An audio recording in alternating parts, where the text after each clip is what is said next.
Bro. Hi. Hi. Hi. Hoi. How you doing? Nah. How hoi? Hi, bro. Hi. Hi, friend. Hello, friend. Hi. Hello. Chak charo ma'am. Nungay Hi. Hi. All of you, hi. But hi.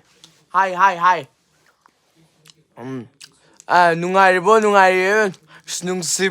nungsiye. Oh, thank you. Hi. Class kaya no bungo nine hi. Nang siyam saksay ko ay di bro as ikay. Hey, hi. Hi. Kaya daw no. Pamiya life tadige. But, kaya ano. But kusudo o.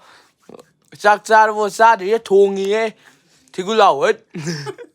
Hi. Imalewang na. Karibay. Ay. Oh, consider hi.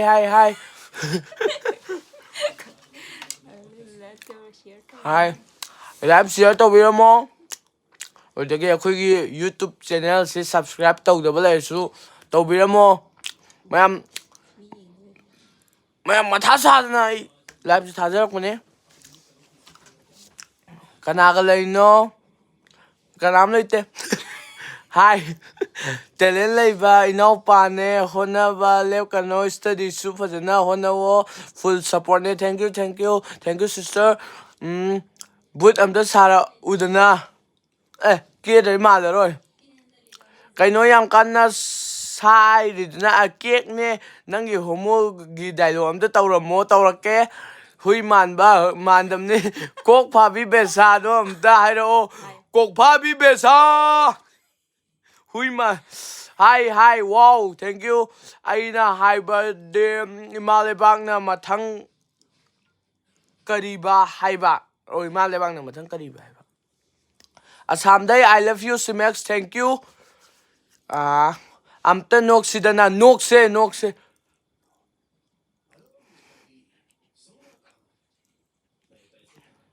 Yarabo.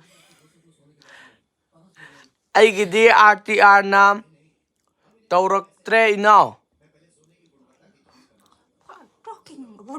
What talking about anybody? But I don't know. Avi nang say mafavi ziadra. Natte.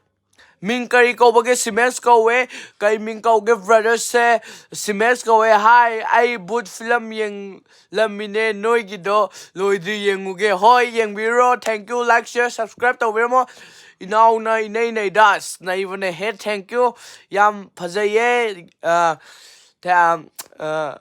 kay haidun khangdre adomba hairakuse ai thamoida ko. Thank you. Yai fare alu tomba sara o sarake full sex da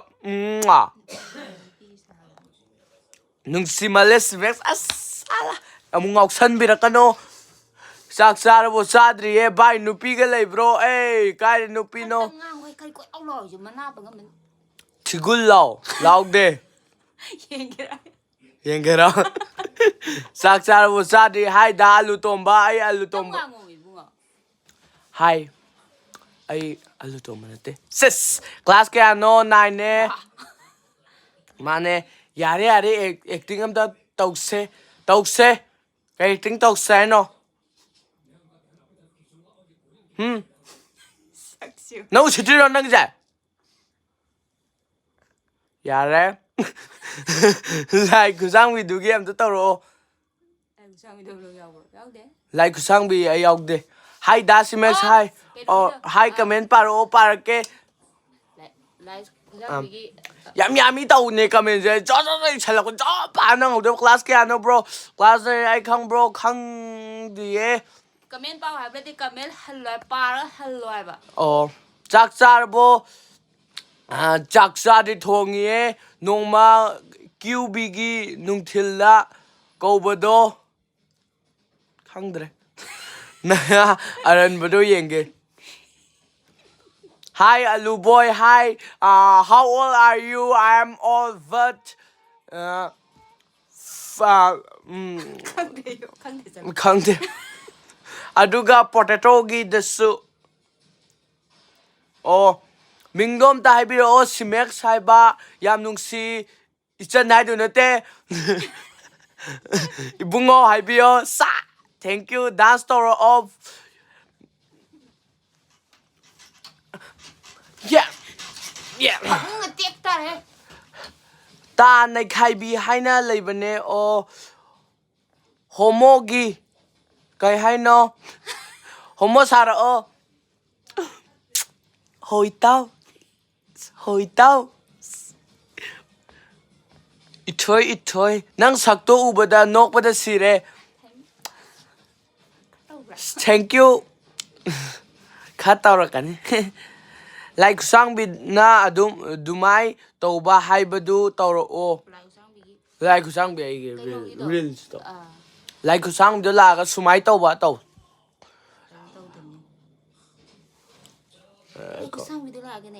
Su tau like sang bi do la ne sumai hek touba. Ai sumai tauraga ma sumai tok sile. Ai sumai tok sile. Mayam phamungda leibini phajana tauba yadre. Nong manungdin namda phajana tharake pura loi ubida aduga nana aina taugiba pura nana tausi ma'am with fuji the aigi comment di parakte ne oh hoirong soibane uhogdam ne drink some water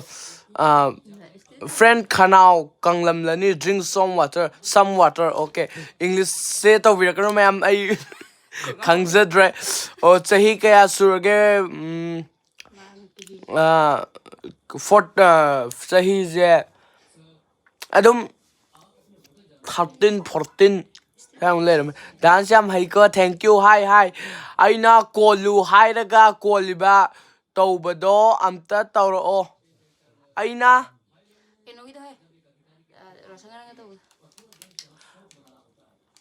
dialogue padrin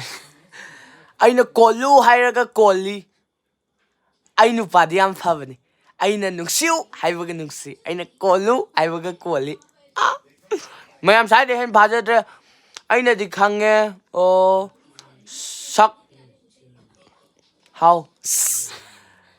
nanakan leido yenge skona ulake yam china special oi bardu gumba yam china powerful missile of kam se kam nika hi nungai ri inau gi acting singdo yengba yamna nungai matungda su mayam gi seba tawba ngamboi bu thank you oijage sanasam dayan nangna mai tare hey taw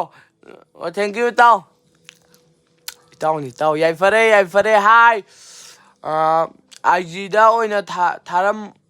hoi tharake sakhen bichiam dekho kya hua jitelo tongbam sak sadriye SK Alpha Khan nangdi sakto yamna fajare yamna nungsiye thank you sakpudi dum fajabane nakandai do yenge yam kam se kam ne yamna special oina duguma yamna taubida torkani ko mayam yam nungsiye thank you jagoi sara o stop nang se pot hello class kaya no class 9 ne dance toro o was kara saksa brother saksa diye brother se gokul nale male oh ai chigrani hi oh my god hi bro saksa bo sadriye Premi mai bam yam phagai what hi Ricky ke has nang ne hack tok thorak pasima wa YouTube mi yeng da bai ro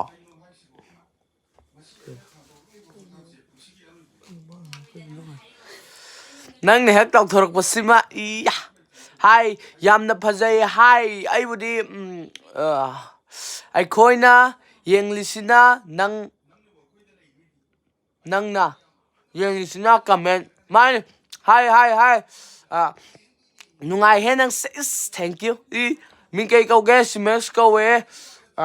kasubigi macha na mai mutu tau do tau se ꯑꯩꯅ ꯄꯤꯛꯏꯉꯩꯗ cable ꯇꯥꯔꯒ ꯂꯥꯎꯕꯗꯣ ꯇꯧ ꯍꯣꯏ ꯂꯥꯏ ꯈꯨꯠꯁꯥꯡꯕꯤ ꯁꯥꯔꯛꯑꯣ ꯂꯥꯏ ꯈꯨꯠꯁꯥꯡꯕꯤꯗ ꯂꯥꯛꯑꯒ ꯁꯨꯃꯥꯏ ꯍꯦꯛ ꯇꯧꯕ ꯑꯗꯨꯒ ꯁꯨꯃꯥꯏ ꯇꯧꯔꯒ ꯑꯗꯨꯒ ꯁꯨꯃꯥꯏ ꯇꯧꯔ ꯑꯗꯨꯒ ꯃꯌꯥꯝ ꯐꯖꯅ ꯇꯧꯔꯛꯀꯦꯕꯀꯣ ꯃꯌꯥꯝ ꯅꯣꯡꯃ ꯑꯃ ꯅꯨꯡꯊꯤꯟ ꯑꯃ ꯂꯥꯏꯐꯁꯦ ꯐꯖꯅ ꯊꯥꯗꯔꯒꯅꯦ ꯅꯥꯟꯅ ꯇꯧꯔꯛꯀꯦꯕ ꯑꯩꯈꯣꯏꯒꯤ ꯂꯣꯏ ꯎꯔꯒ ꯑꯩꯅ ꯐꯤꯔꯣꯜ ꯃꯣꯠꯂꯁꯨ ꯌꯥꯕ ꯑꯃ ꯁꯦꯠꯂꯒ ꯅꯥꯟꯅ ꯇꯧꯔꯛꯀꯦꯕ ꯅꯪꯒꯤ ꯌꯥꯃꯥꯡꯗꯨꯅꯦ ꯉꯥꯎꯖꯔꯤꯁꯦ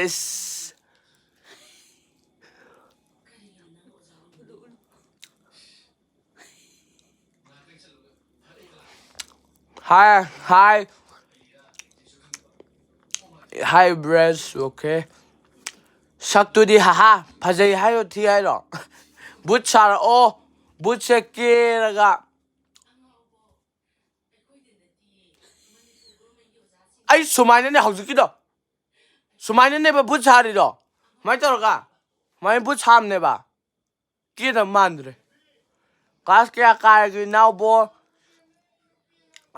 Class 9 comes hoy ruda.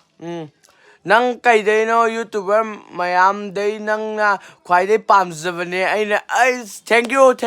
adum pambiyon mataubi how but ki last acting do please kok phabi besa nang ya mangdo kamai tawrino khangde ya tek tringai phajarame te kharaga illala e nasak yam phajai yong male yong phajabdura Asa dude. Hi. All of you, hi. Isay muksala o. English song oi tawse ma'am. Ai Manipur je ka hena phada bagi ko. Lu ai phada bagi taw. Khoi sunflower to tawse ma'am. Eh. Oh.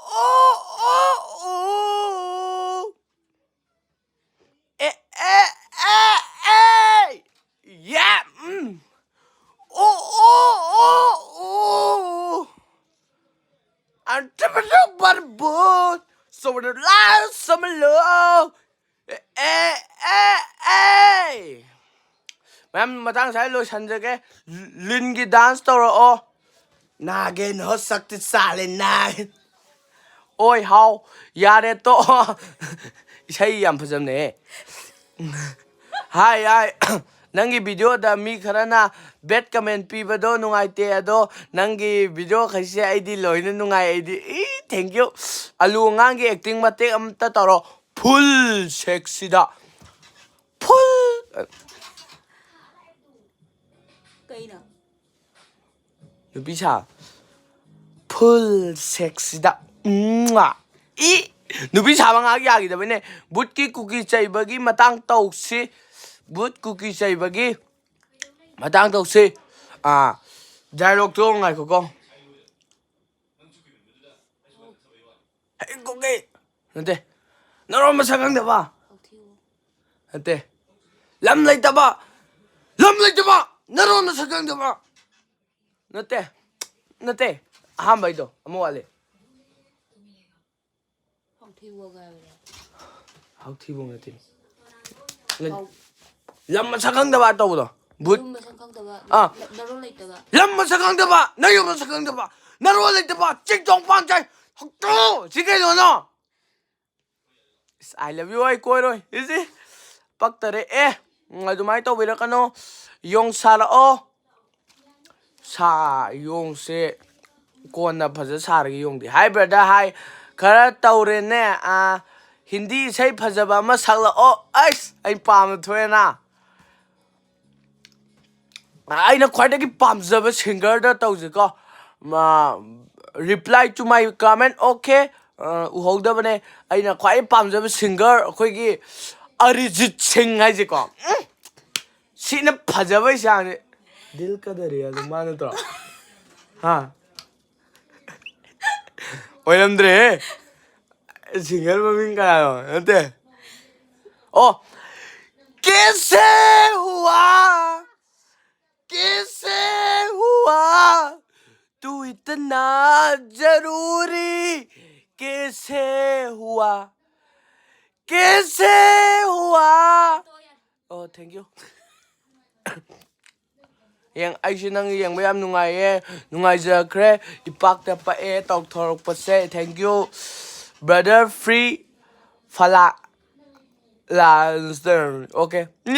okay love kꯩꯅꯣ ꯇꯧꯔꯤꯗꯨꯕꯣ isai sꯛꯏꯅꯦ isai ꯁꯛꯄꯤꯔꯣꯅ love you ꯇꯥꯕ꯭ꯔꯣ ꯅꯅꯥꯎ ꯇꯥꯏꯌꯦ car ꯃꯅꯨꯡꯗ ꯉꯥꯛ ꯇꯦꯛꯄꯗꯣ ꯑꯗꯨ ꯑꯝꯇ ꯇꯧꯔꯛꯑꯣ ꯂꯤꯟꯄꯨꯕ ꯁꯛꯊꯤꯕ ꯃꯨꯁꯨꯛ ꯃꯨꯕ ꯀꯣꯏꯖꯣ ꯍꯞꯇꯥ ꯑꯃ ꯂꯦꯡ ꯌꯥꯗꯦ ꯉꯛ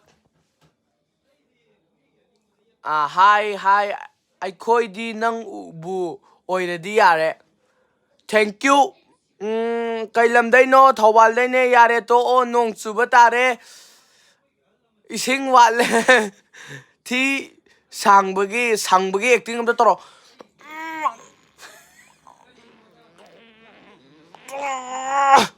깬 그래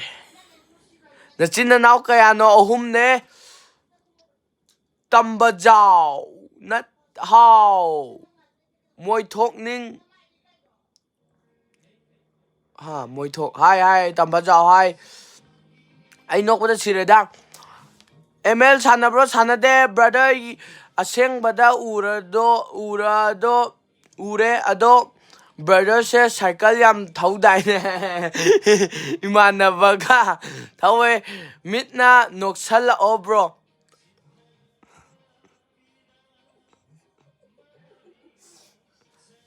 ꯉꯥꯎꯔꯝꯃꯅꯤ ꯀꯩ ꯁ꯭ꯀꯨꯜꯗ ꯇꯝꯒꯦ ꯌꯥꯝꯕ ꯄꯦꯔꯥꯗꯥꯏꯁꯇ ꯇꯝꯃꯦ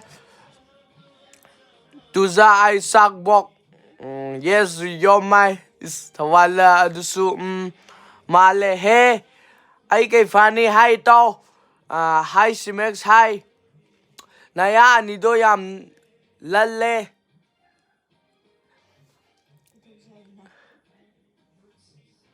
ꯃꯈꯥꯁꯤ ꯄꯦꯟ ꯑꯃ ꯄꯤꯕꯤꯔꯝꯒꯦ ꯃꯌꯥꯝ ꯌꯥ ꯐꯥꯕꯒꯤ ꯀꯩꯅꯣ from which states of India Manipur ꯅꯣꯏ ꯚꯤꯗꯤꯑꯣꯁꯦ ꯌꯦꯡꯕ ꯌꯥꯝ ꯅꯨꯡꯉꯥꯏꯌꯦ ꯄ꯭ꯂꯦ ꯕꯇꯟ ꯌꯦꯡꯒꯦ play button 아래 레이레 뭐야 누피 그야 누피 아니 누파 마 하이 나춘 당갈라가 댄스 떠러 매암 나스 떠가 이래로 매암 나때 아예 그래 노라 페테이네 떠오르 그래 나스 나타보다 민케 거게 시메스 거 where from Manipur 난 클래스 그야노 클래스 9네 아이게 파니 브로 ꯅꯪꯒꯤ ꯚꯤꯗꯤꯑꯣ ꯂꯣꯏ ꯌꯦꯡꯉꯦ ꯅꯪꯕꯨ ꯌꯥꯎꯔꯗꯤ ꯄꯪꯌꯦꯡꯗ ꯌꯦꯡꯅꯤꯡꯉꯤ thank you ꯁꯛꯗꯤ कुर्ती देखो दृश्य ना मैं हूँ हिंदी नहीं बोलूँगा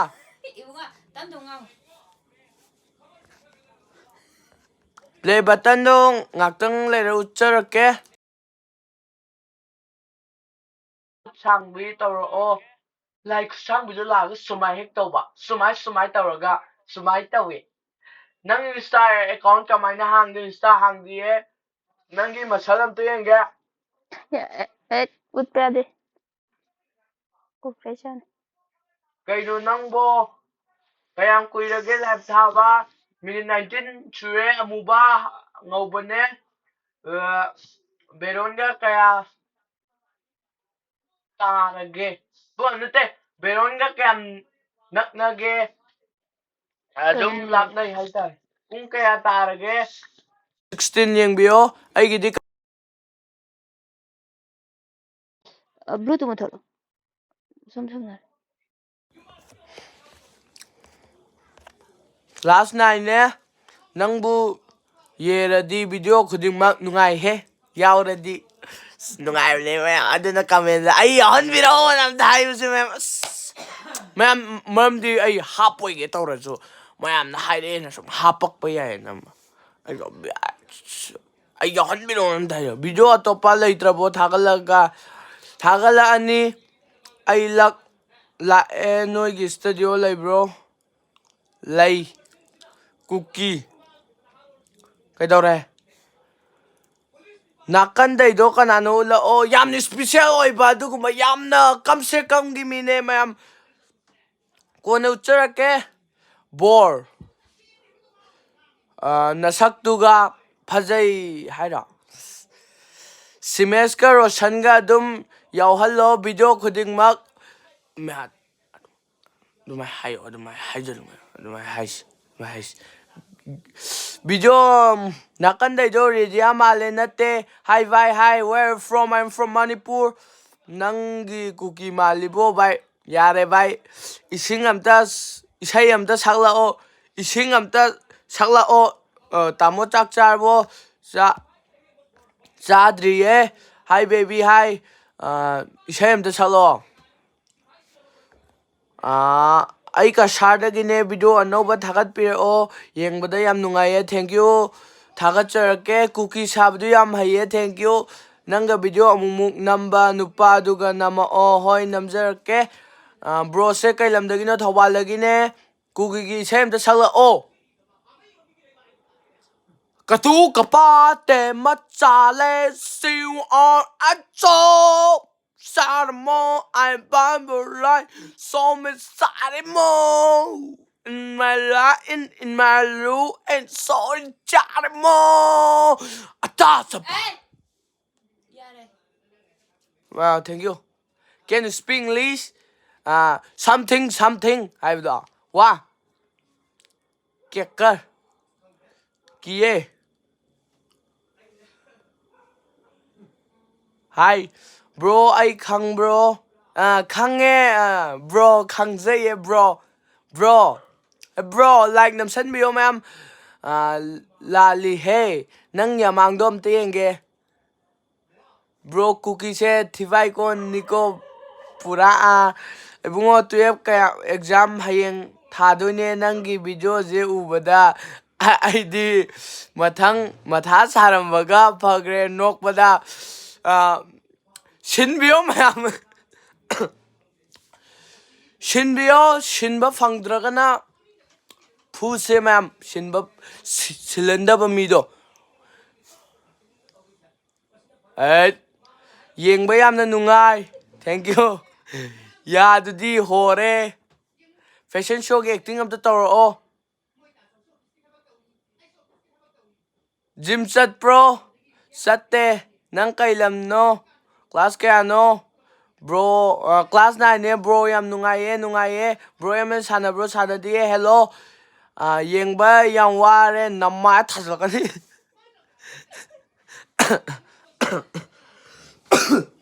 kay injang thongiye hi aige account pabidri kaigino dada simex uhogdabagine paraka yamangdo lasinga melo sengamoy tawje noi video channel ka khadi karam tougani video channel ka khadi amu naung kanna honaduna mayamna khangte sal bro ga yamna phajai haidura phagai haidura thank you sorry dake so kari game sanage amta sanade chapa chap haida o chapa chap pung chap what is your name my name is Max kari anova video lege video se nammani haitare namdi ai yengdre ado hayeng exam gi which pira oi bungo exam phajana iduna sinba phangduna first division position left to na ISTV unaduna ISTV unaduna ISTV unadulore ISTV unadulore what is your name Shimex dialogue amta tawra o kai dialogue to se no kok phabi besa to dira I love you Alex Haro I love you kailam dano nang bo thawale ne achapo lere moi halaktore how are you bro I'm fine English lo no sai na de sara bo sa de nang gi sagyam paktare bro kai daurige live thariye oi phajaba hayo phajabi haibiragno Hi brother, hi. Bro kay school na tambage. Paradise English School Thobal Rockam da tamme alungang gi dialogue tawro o full sexy da chak bo chak dre thongi e yado as loire hoi haitaba nina kaiba nangi sakse nokning ba ama yaure nungsiba amusu yaure pumna makki mi nei di loina mak yaure phajaba ju yaudro video channel kakpa mi do thiraga hat kani noi video yaw phangdrasu thank you yam phajaye sahi kya surage 13-14 muksuramani bro nungai your eyes are cute thank you bro makeup ki acting ama toro oh makeup ki acting kai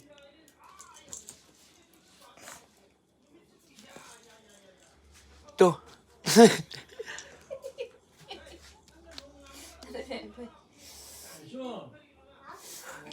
bro acting yamna haye thank you hi oi hi hi ma'am like share subscribe to birmo ma'am like share subscribe to birmo ma'am views 100 ay am pende bro chin di fazadre chin se chin gi watok boni gi homo acting up the please 3 times sure ai gi comment pabida ba boni gi acting numina ne waton your sibao Padre ma'am abungo nang sahi kya surage 13-14 cookie na thi finai sakto amta taro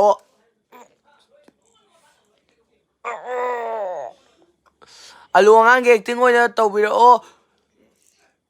full sexy da hi bro hi chindu dai pai aiko bro se thawal de giro natro yes or no yes chen thu ye class ke ano bro 9 ne chak char bo uppagas bagi tor o I giving simex go I love you bro thank you but dia ye kya hua ye kya hai nahi re acting di thank you atopa di leitro lai kai no wifi samdre du ne cây nhẹ rồi wifi thăm được cái thấy nè ra được vậy nè ra đây mẹ wifi em tôi xong ghê mẹ em net rồi cái tôi hai mama hai ai mama class ke ka ge class nan kai cookie sabagi video makha thagat pir o hoi thagat charake bro hi I'm cute oi ko thank you ti hai ba live loire nang na hen na nungai he thank you thobal ka wai de no thawal how kana ne boski OSL Saheda mana friend oina ya bro 17 se noi zero nat laikai gi chene love you thank you noi na chinna na kaya no hum ne तुम Korean हो क्या ये मैं नहीं Korean में मैते से हूँ हाय नोई सेदो येंगे लाइटे यामना स्पेशल ओइबा मिने रुडा एकेडमी दा कइदौरे आई लाखिबदुरा वाई हाबिबी याम नुंगसियेंग से बुत सानाबगी acting अमता तौरओ Bebet ki hongdong lamboy bagi acting am ta taro samukaka lilikaka ai paktre na ba hana tarom thawal bazar da gi ke am lauke khitang sange full sexy da I love you happy you are from where bro I am from Thawal मैं मणिपुर थौबाल से आई खंगद्रो खंगदिए laikai iche haidi Valentina ne khange bro siam phajai aidi bro bu oininge is thank you. Da how is da? Bro say comedian oiba yani thank you. Imalebang ni ay fare. Saksar bo sadri mukavala gi acting am to oh. Okay. Comment amta pabide like kam tan tawroi uhogdabane. Ma'am sobe ade inau bungo nai leirame he ngasaidagi khangudre hi nai re khara tawre he khara broga video ayambada nupi gi acting tawrido kaigino pakpa sedulul pakpa do aingona amda oidaba ay saru nupi kha pakpa Lairik paba loirabo loire like parure ibungo bye like na patfok to na 2 se lo shandu na bas tawro haiba support you bro thank you kana leiri no kanam leite aine poire ne oh suna phun nang ra siam lei how many have you gonna thank you hi support me yeah I support you where you from I'm from Manipur Thoubal hoi class kaya kari no class 9 kaya Thawal kai wai no Thawal how can hi bro hi makeup mang khibagi acting dom to toro makeup mang khibagi I makeup where nate kaino I makeup mang gi dai acting do haha but ki acting to ra o but ki but ai sida kri ki lakpra kaidauba lakpra ise kri ki lakpra ise khange thawa kai khange nahanta leiba oi leibro how sanglaga kahan se bro hoi nangi nayado ai changba yani mi kaya gi leifam ne sang nakanda leido kana khoi leino nang inaupi ma leiye small comment padiro karigino paye bro King Kong bro ai comment pade uhogdabane nang saktu yeng ngaga nupi male mandabanida bro gi sakse rasiam the yawe ya rasiawe bro where from I'm from Manipur Thoubal hi you are Indian unbelievable English lombira karo I'm Indian Manipur say Thoubal yam paksay thank you oi how bro nangi fan ne thank you bro very nice nangi meaning do alutombaro nangi ming do alutombaro nate simex ne mathangda nupa sara o ko sarake soy ma ki sagani paktra sani ma'am yengbiyo like share subscribe tawbiyo ma'am aigi comment amta pabidabagi aina like tawroi nangi comment tu hauji pare oi hi bro kai lam chalu rage kai mchate thaw yengdre bro thank you oi hi bro hi are you know Hindi thora sat Hindi Phagi to wene nufa malida thank you chakchar bro sadriye bro naye ado Manipur King Kong ne hi brother hi bro big fan ko bro se Thawal gi serau sing gung bro kai de lege bro ngan male hi chakchar bo sadriye bro ai nupa yam thoe bro is nupa yam thoe have oh thank you game sana bro sana de yamal lon khang de 헤로기 액팅 amta toro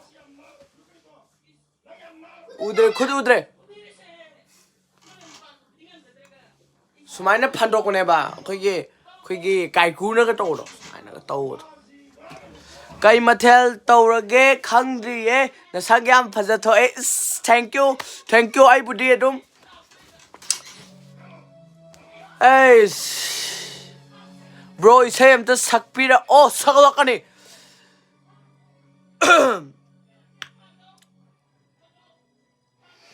kai sakdino nungsido tawba acting to tawro isay amta hana jai Sri Ram isay amta sagalaki isay amta ningjangi ge ma'am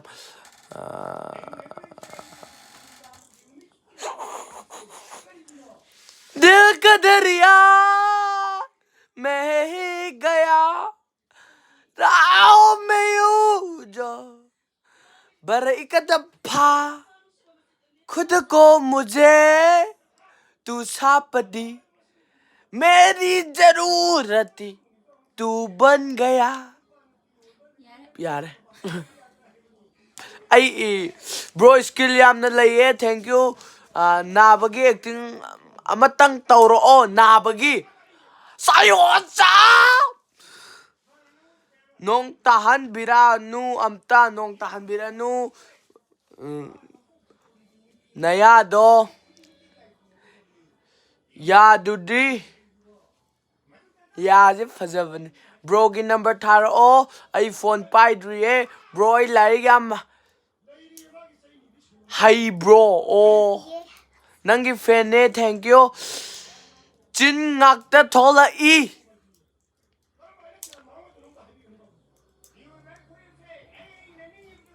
hi ma'am like share subscribe and toubibamu ma'am share toubibamu live se share toubibamu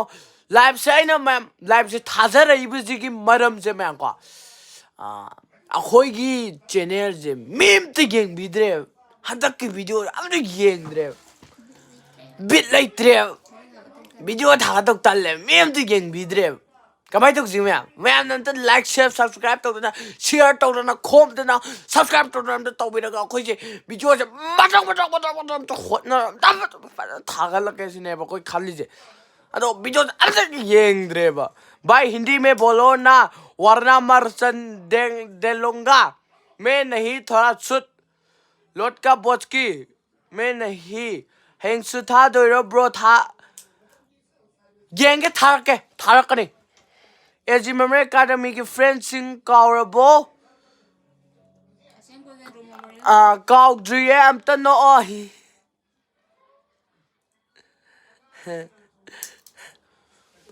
bro Thoubal की चेराउ चिंग खंग bro काय लेगे खंग है खरा पाखंग लो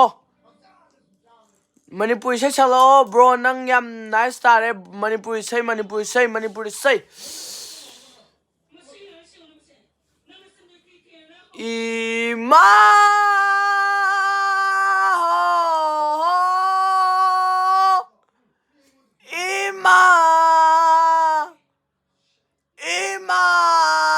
Rap star ke man wara kenge ne chao in the city man wara gano tam living cup gano father ma'am English ma lo hey means ye kya ho ma what do you saying about you nungti ki tharo live bro roshan ji hola navani yeng web nungai tharake thank you show me your home my home is dirty but dirty is so dirty hai do aisu thobal dagi ne awang laikai dagi ne show me your home कौन न तो से भाई तेरा girlfriend का नाम क्या है मेरा गर्लफ्रेंड का नाम सुनिए कोरियन तो ब्रो कोरिया तो ब्रो कोरिया आई की कमेंट पारकते कैन से मेरी कॉम हाय कोई तुम लबो वाई सिना हाय बेसे तो सालो कैसे नो कोई च फजगरे सिस कोई तुम लबो कंजन सीना क्लास 9 ने ngawale Pota apam khangdana aibu. Ma'am, no fi kind of word ka pa yaw magani. Class Kano, class 9. What is your name? My name is Simek Sarbo Sadri. Hi, I'm Nuxie. Thank you. Bye, चला घर दिखाओ ना मेरा गल में धरती है ना तुम्हारे मौत तो क्या होगा मेरा मौत तो है हम तक Copco Bro, nang yam na fazay. Thank you. Yam hare noi sayanga. English की सेशन लो बैठे सिटी वाले बगाए है अदुन अदुगी इसाइदो एikhoigi पुपुगी इसाइने ओ ब्रोगी ख्वाइदगी Bayern चटखिबे acting Amrut तौरो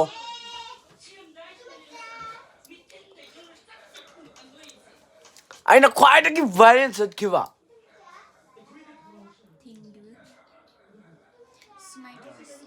sumai tawraga sumai tawraga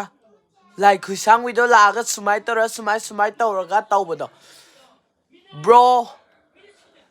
strawberry flavor do amta tawjidana oi kanano nangbo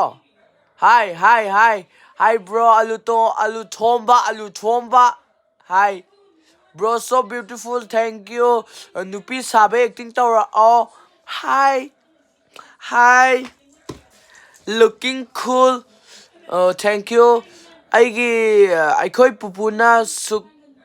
sakpa janet o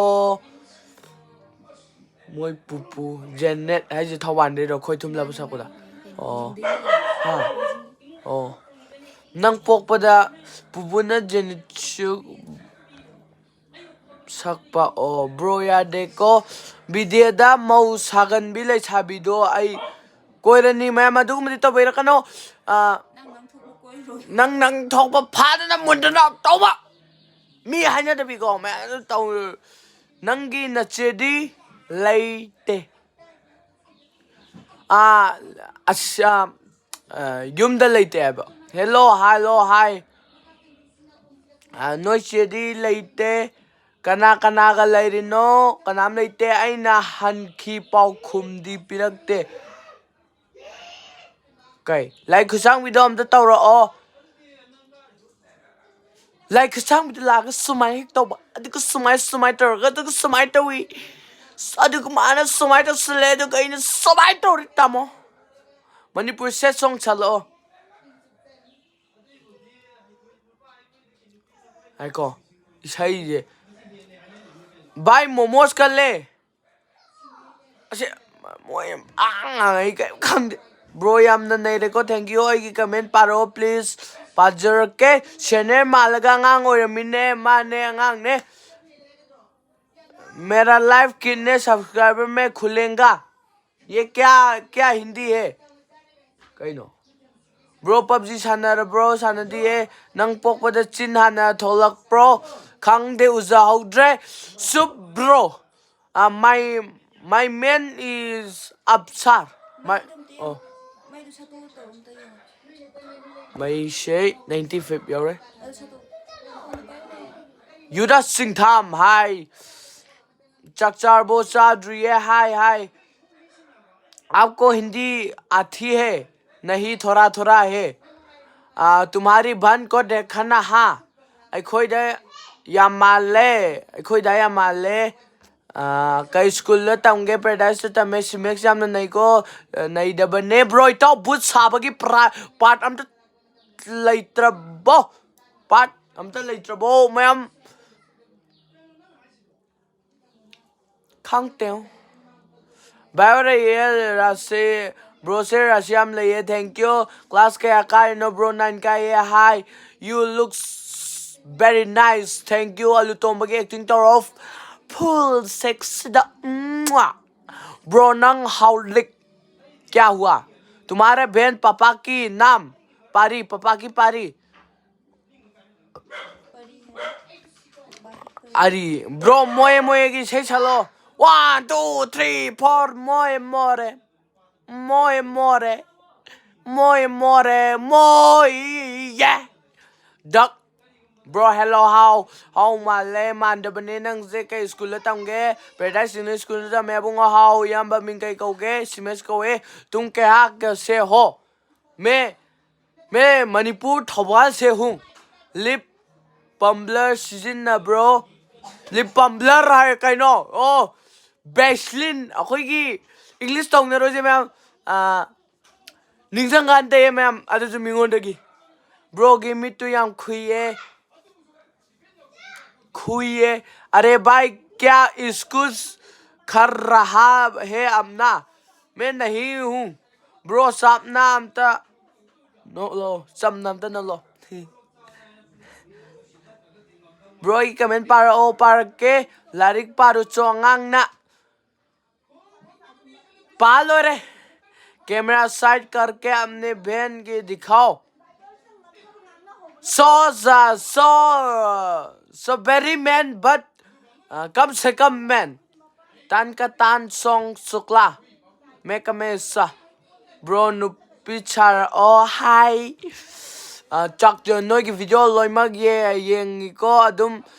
khai ri ni id ho yeng bio thank you bo kari game sanai gam ta sande nang homo ta sabira o ai homo chara o haira homora homoda sark how's it over bro video amta namse तेरे ने दिखा dance समझा तो ओ फमुंगतेन song की skin से याम नाले नांदा बनी mummy ngakतनी are you speaking Thai नहीं class क्या कागे नान क्या यांगांग ना लाई पारो चो लारिक पालो रे bro binau luo bigi dialogue to ro numin ne waton yor sipao kala aju khangdre me moy hayo mathang kim thayung duplicate male man show me your sister this is a very man important man tamoi nungsidrabo tohala oh which language Manipuri language Meitei language Meitei lon English say chala oh I have died every day waiting for you. Thank you guys. Video no ba karam kan thagalak to no hi bane nang bo thagala ani koiro inauba sam hi kokpha video am ta taru semer mok prenge kokpha bi besa kai game sana game to sana de bro lungang ki dialogue to all full sex the Manipuri set song sagla oh set song is ye say man lim nan pat cao rồi cái số nít tao mới cao rồi sẽ gai ở trong môi gì mà chết sinh đã nhưng sinh duna lấy ở chút sinh duna lấy hầu rè nung si ba thank you bye ma'am like share subscribe to video Phyllis ki se chalo ka fa die wood sar ga pau tam bai dom ta toro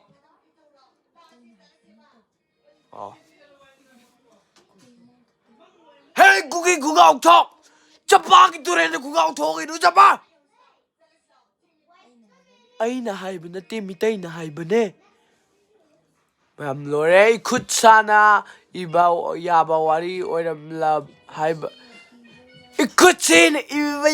fade mam ikutin iba wari oram lava nangi gi nung si wari sisu tungna halam ni mapuksi ma lड़की hey lai padri tao ilbiski se chalo pha diye सही क्या सुरगे चाहिए term दो ट्रमरी nice bro nice अबे कोबी साग तो होलांगो हम तो तोरो अबे दोक पता लोरे दा इडी ना कि ना तो से हम नुंगाए थैंक यू असेंग बगे हाय ब्रो हाय बेमा नते बुंगो ने होमो नुंडे याम cấp thô này tập ta cái xây mặt em ta sạc là ô cookie land talure vâng ga das men mà cao ta lực lệ couple of chelak lệ class 9 cái nâng dê cái nó mà lệ ơi tụi mình ơi tao cái mà thân xa ghê Sadriye cookie male mandabne gandhu chak charbo sadriye lemba natte cookie lenten gi se chalo fa diye hi yam nungai yi thank you daina gang mai haiba struggle sem haima nang life thai ro hoi tharine ba Jeremiah taton vlog ta na sakto ninget do amda tobira oh Ramia gi taton gi vlog na sakto ninget to do pha di ma'am kari school le tamge thobal ha na thobal okay paradise english school le tame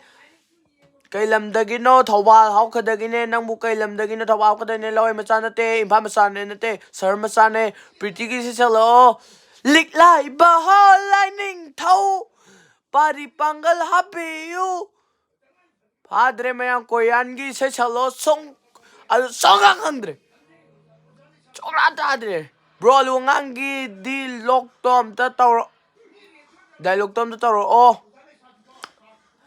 full sex da ma'am like share subscribe to video mo ma'am like share subscribe to video mo like share subscribe lupa ni selo ro sikia mata yaudre क्या बोल रहा भाई तू हिंदी में बोल तुम हिंदी में बोल मैं हिंदी में नहीं बोल कुकी भूत नट हाउ ब्रो नंग इसai ga amta ta da ba male ta die hi bro hi nang mu sahi ka surage 13 14 nang siam nok ninge thank aigi comment pa bide u hogda bane hauji par e bro chak char bo sadri e bro tung amta on tho tung ke lige tung ke lige ba tung to dikino tung ke lige ba sit tung ke le sit tung ke le अभी कर दो subscribe हाँ your subscribe तो सिमेश नंग Ming कई कहोगे सिमेश नंग कई मिंग कहोगे ये तो इसी से हमारी ताकि आनो चक्चार वो चादरी तो where is your girlfriend मैं गर्लफ्रेंड नहीं हूँ ब्रो का आएगा सही चप माने बाय ओके थैंक यू नाकंदा लेरिदो कनानो यामना Yamno mayamji yamchina nana yami adugumba yamchina naiba adugumba yamna kam se kam gi mine ba mem pram naibi ne bro no film thagala oh thagala ke bro mi na amta yeng de thagate bro subscribe na te share ga amta tawdra male na how are you I'm fine bro say yam na yes yo Bro say am nayen thank you nangi yumna karino asemne bye bye lawai masra bro gai ke class mane thank you bro say am naye thank you bro faza to me thank you nurbo nungariye khaidem sangita nungariye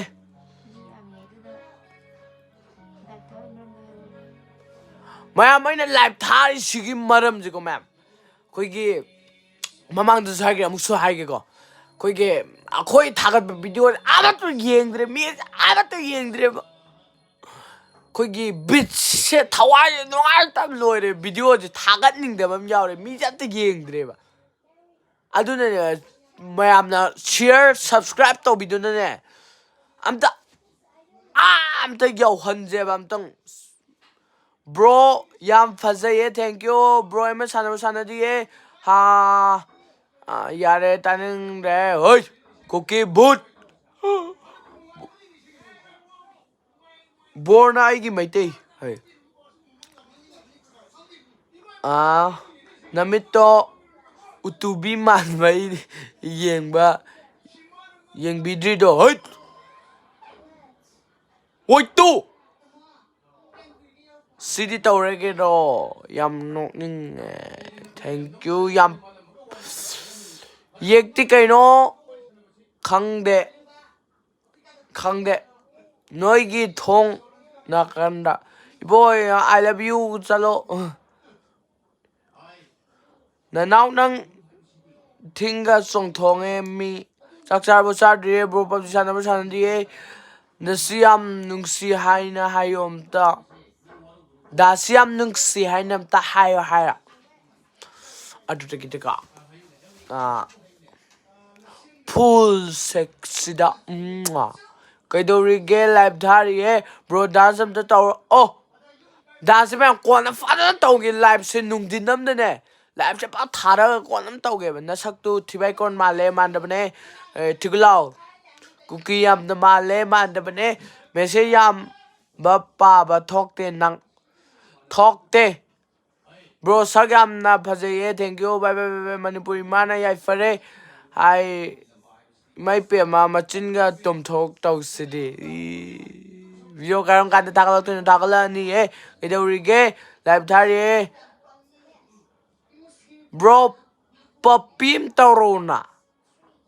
full sex da chakchar bo sadriye nasagam phajaye bro thank you yagadi phajabane brush sayenge yaba male bro se aigi yaba male ba oh hi amta hi amta yayo hayo hi bioning koning broning koning nang konang namai mathu male gai sibitorem ta hey tao oi tao kai pha nang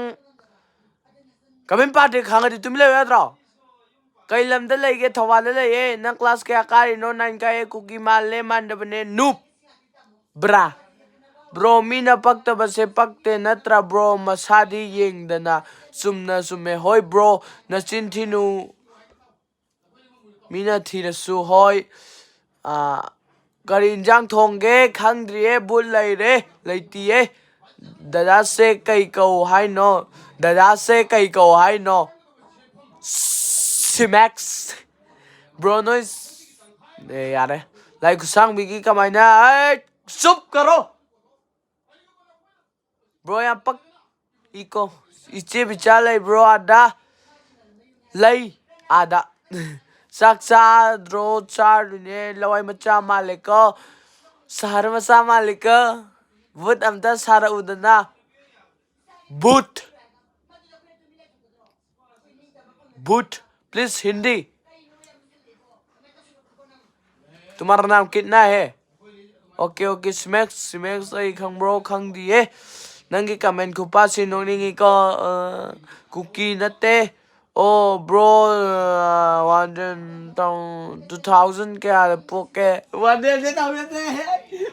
2000 खंग दिए नाले तेला है आपका नाम क्या है मेरा नाम के स्मैक्स है ब्रो तुम दुमुबा हमारे ये ओई कुकी लेजनो आई मम्मी ने acting macam tu tahu oh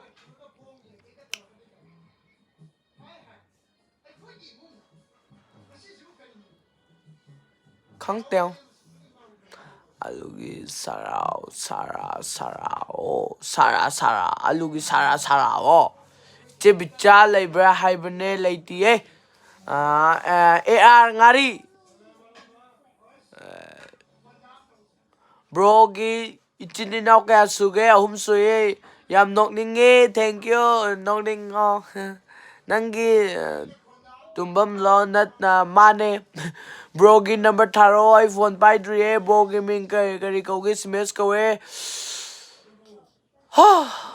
bye bye le horo hoy bye bye my it's my birthday please say happy birthday nigger happy birthday nigger kai hinjang thongge khang die class kaya kai no 9 kai noina thina poklakpa aina phajana poklakpa makhada ko hairaga makhado di kona haise nange shut up cái acting đó tao shut up cookie gây sa lao bro chắc chắn bông sadri happy birthday angang tumo hangali em long where are you from bro I'm from Manipur Thauban nang na atomero tomorrow video ama thadora hoi sakcharo chalo binao nang nupiga oyamladi koigedabane sak fajabageda sis horo homo saro sawyam paksaye hi hello 사진 잡아 무방 도로 사진 짜대 bro exam the rank kaya lake larik haiba malik tingsu haiba nina yam hayen larik ay rank dai rồi ha lấy sugi đi coi nó tục xem em lấy cái qua đi sai để tao rồi xem em hap pro hap đi ấy sana đi ấy Aduri tin yolo yole nang su kuchu di khara nei bane hello bro yam san game sana bro san di e yam nungsi e thank you sakta duga phaje e ise phaje e ga se bi dai da sakta duga ha nongma punsi tau angang ni nei he hoi yang ware kai de no ware sibo kari game hap ke am ta hap ti e bro ganja mu bam te tau sidana ganja nungja ni sapo sa get out ni sapo sa get out stop it shut up I stay you मैं share के like करता हूँ mobile legend सानबो साना दिए सही सागे रहो चानिंग दिए happy birthday bro ने को नहीं तुमने इसे kai khangdro yengning yengbiragano tomba kai bro na kaya subano bro ki chinau da aina hum subane english yam haye aidi haibane like hairak bagi kai min kauge simes ko yang war alu tomba ga noiga kam lam na ge alu tomba kai de no khangdi e mau fatta bigi acting am tawra oh mau gidi haite ka speak English. I speak English, but you speak English, but I don't know. Sak to di German male.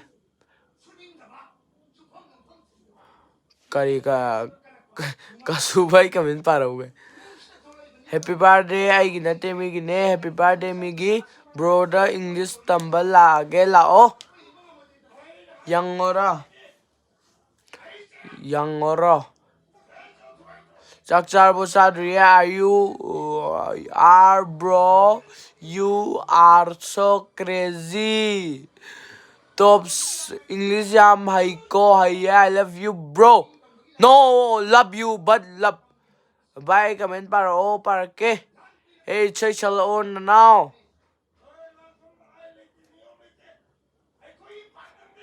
देखो किससे बात है यहाँ की Fell in English. Rather get the Saro Tobalne, Naton Makundo, Ula Omta.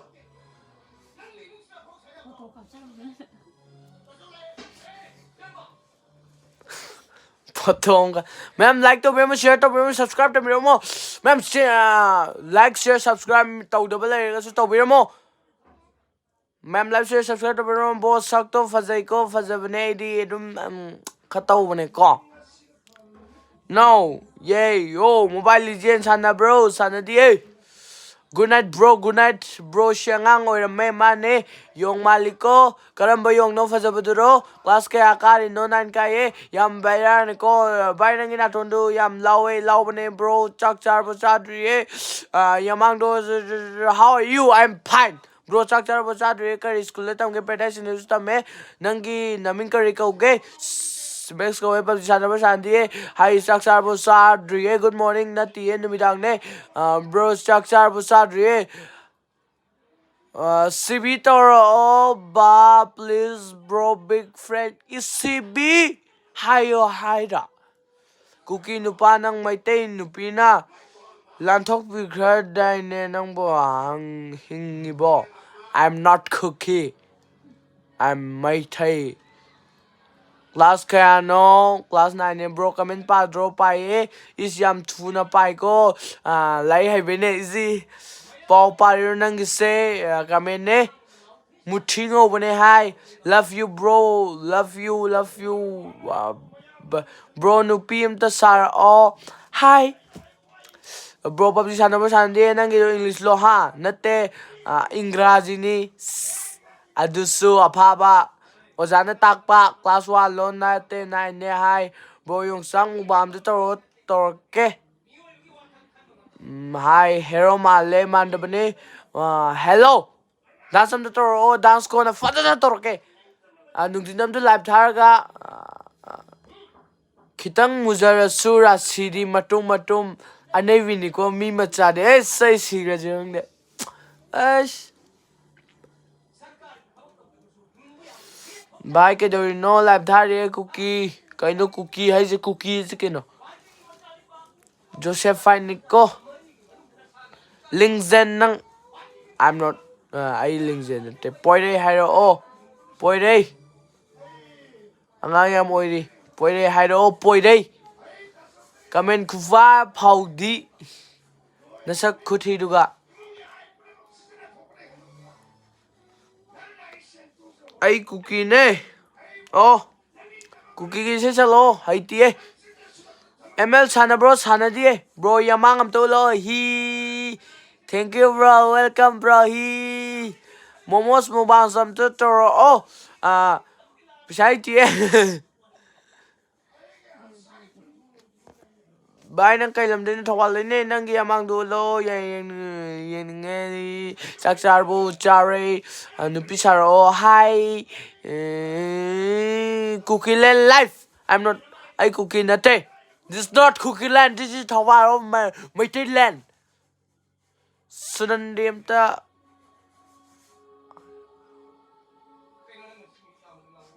lord bye gi ya do yam pa iko hi nang yam ware ko sakto ka kare ai ke su video namina se hoy namina se PUBG sana die hi hello brother hello bro zin name kai ko ge smash ko ai ke su video namina se hoy video namina se lanchen bi haro lanchen bi hi lanchen bi kai no lanchen bi haro hi bro dalom to taro hi kok pha bi beisha bro nang podcastpi he cookie male cookie nate ka school tam ge paradise english school thobal okram de tamme arpit karino bro imale bang ne ai fere lao imale bang ne ai fere bro acting yam na haye sak se su fagi oye fagi khangde bro anjali amta hairo anjali bro nang yai ko mairaba amta hairo mairaba nupa thokpa acting amta toro hey kya बैठी तू bro sak to यार कोई jeng amta hairo o cookie kaino cookie bro imale bang ne ai free papa ball bro then bros me cookie papa ball bro jungko ya male hey kai English lola what is your name Laijam Tairo Laija bro kai game sanage am to sande cookie ne nang nati hi cookie nate bro chinam ta thira o kok pha vi vetsa ta to now ne ra he se khai đi cookie ne nang ai cookie nate bro sadaram ta ra nupi pot copy yo bro yo call me daddy Bro kai lam no thawal le ne Joy Shri thoi kau bro kai no Joy Shri thoi kau bro se chalo कैसे हुआ bro sadi kur hairo 70 minutes bro ki girlfriend lai bro sal kai girlfriend no bro kai phone no nang ge ro hoji live thai do iphone pai dream sai do angang oigelle bai yaw sam taro Yunus sawit haira bai sawit bro aigi gamin su bao pa ke thawal kai lam ne naw ka ne bolo boro kaise ho mera boro he pa su thokte ming thokte chak ising unara bro unadri kuramahan sadi kuramahan haira bro yam faze thank you hi bro mitu udre ma'am like share subscribe to bro ma'am live से ma'am live से lotion लगे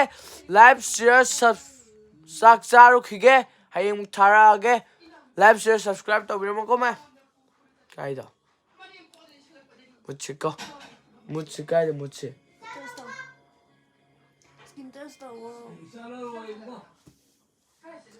마 마마 팅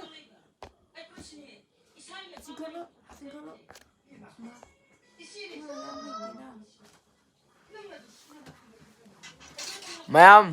live से lotion लगे bye good night bye ma'am live से lotion लगे what is your next plan my next plan is I don't know bye